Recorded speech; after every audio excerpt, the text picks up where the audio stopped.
समाचार party health tips अन्तर्गत आज प्रस्तुत गर्नेछौँ आँखामा डार्क सर्कल र मुटु बीचको के छ सम्बन्ध।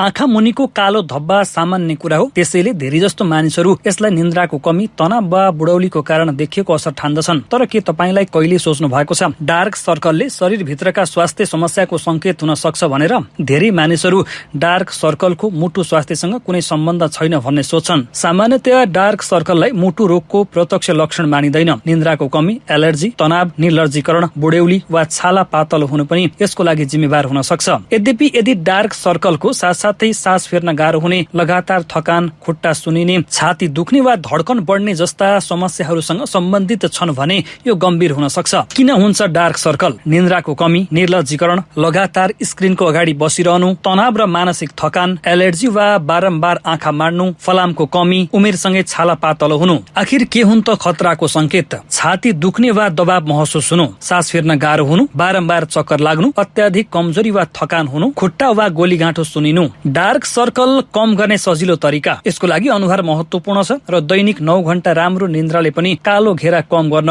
मद्दत गर्नेछ। दिनभरि प्रशस्त पानी पिउनुहोस् अनि आइरन, भिटामिन सी र प्रोटिनले भरिपूर्ण सन्तुलित आहार खानुहोस्। आफ्नो स्क्रिन समय सीमित गर्नुहोस् अनि आफ्नो आँखालाई पनि आराम दिनुहोस्। यी त रहे डार्क सर्कल हुँदा अपनाउनु पर्ने विशेष विधिहरू। आजको हेल्थ टिप्स अन्तर्गत प्रस्तुत गर्यौं।